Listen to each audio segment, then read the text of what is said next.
Selamat berjumpa lagi dengan GG174 Channel, semoga kita semua selalu dalam keadaan sehat dan dijauhkan dari segala bencana, amin.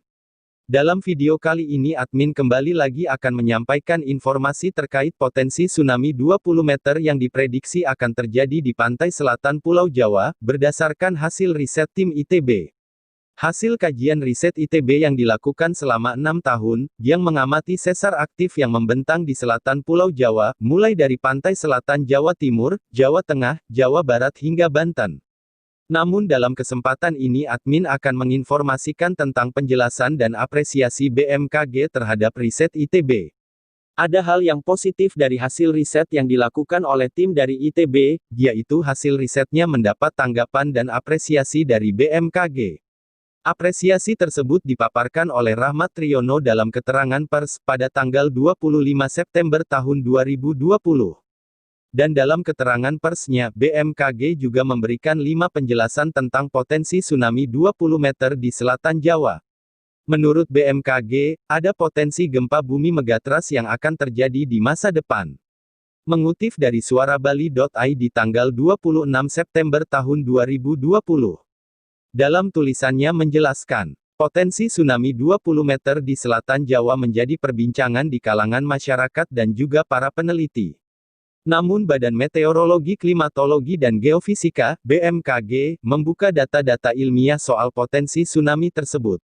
Hal ini diungkapkan dalam laporan ilmiah berjudul, Implications for Megatrust Earthquakes and Tsunamis from Seismic Gaps South of Java Indonesia, yang dirilis Nature.com, Kamis, tanggal 17 September tahun 2020, beberapa waktu lalu. Bahkan Badan Meteorologi, Klimatologi, dan Geofisika, BMKG, mencatat adanya celah seismik yang jelas di selatan Pulau Jawa. Sehingga ada potensi gempa bumi megatrust yang akan terjadi di masa depan. Berikut ini ada 5 penjelasan BMKG soal tsunami 20 meter. Penjelasan ini disampaikan oleh BMKG pada keterangan persnya. 1. Bisa terjadi di banyak wilayah. Kemungkinan tsunami 20 meter terjang pesisir selatan Pulau Jawa, bisa saja terjadi. Namun potensi tsunami bisa terjadi di banyak wilayah Indonesia, di sepanjang jalur pertemuan lempeng yang terdapat potensi sumber gempa di dalam laut. Indonesia merupakan negara yang memiliki banyak daerah pertemuan lempeng, sehingga potensi tsunami dapat saja terjadi di banyak tempat. Jadi ancaman tsunami tidak hanya di selatan Jawa. Di sepanjang jalur pertemuan lempeng, di mana itu ada sumber gempa dan itu di laut sumber gempanya dengan magnitude besar, yaitu bisa berpotensi tsunami, kata Kepala Pusat Gempa Bumi dan Tsunami BMKG Rahmat Triono, dalam keterangan persnya, Jumat tanggal 25 September tahun 2020. 2. Lokasi lempeng tektonik. Potensi tsunami itu dapat terjadi di sepanjang daerah pertemuan lempeng tektonik.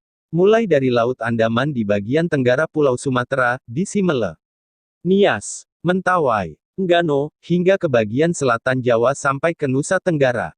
Daerah-daerah tersebut, kata Rahmat Triono, semuanya memiliki potensi sumber gempa yang dapat menimbulkan tsunami.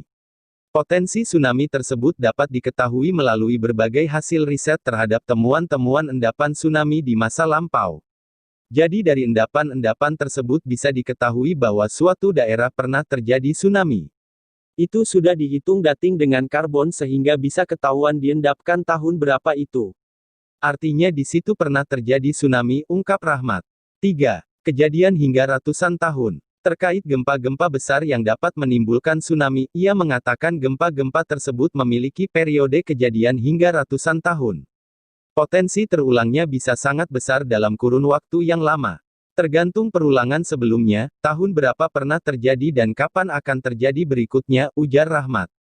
4. Daftar para ilmuwan. Kemudian, terkait dengan riset dari Institut Teknologi Bandung (ITB), yang menyebutkan kemungkinan potensi tsunami hingga 20 meter di pantai selatan Jawa Barat dan 12 meter di selatan Jawa Timur, Rahmat Triono mengapresiasi hasil riset itu karena dapat mengingatkan sekaligus memberikan edukasi kepada masyarakat tentang potensi ancaman, sehingga masyarakat bisa melakukan upaya antisipasi lebih baik. Kita apresiasi, karena itu artinya juga memberikan edukasi ke masyarakat kita semua, mengingatkan bahwa di sana ada ancaman gempa bumi yang berpotensi tsunami. Apalagi didukung data-data yang valid dan juga menggunakan data-data BMKG, kata dia. Ancaman tsunami tersebut bisa saja terjadi. Tetapi ia mengatakan bahwa prediksi tersebut merupakan prediksi dengan skala skenario terburuk.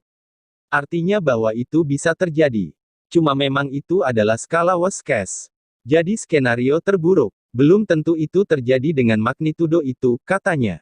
5. Mitigasi bencana. Tetapi dalam setiap upaya mitigasi bencana, prediksi magnitudo besar atau prediksi dengan skenario terburuk merupakan skenario terbaik dalam upaya mitigasi. Sehingga masyarakat dan pemerintah daerah setempat dapat mengambil langkah-langkah yang lebih tepat dan matang untuk mengatasi ancaman terburuk itu.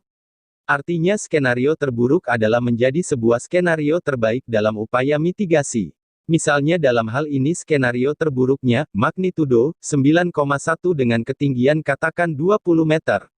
Jadi kita menyiapkan semua infrastrukturnya ya untuk ketinggian 20 meter. Jangan sampai yang disiapkan itu 10 meter, padahal skenario terburuknya 20 meter. Yaitu percuma, kata Rahmat Riono, dikutip dari Antara. Demikian informasi terkait tanggapan dan apresiasi BMKG terhadap riset yang dilakukan oleh ITB tentang potensi tsunami 20 meter di pantai selatan Pulau Jawa. Semoga kita semua selalu diberi keselamatan, dan jangan lupa tetap waspada dan berdoa, dimanapun kita berada, karena bencana di mana saja bisa terjadi. Sekian dan terima kasih.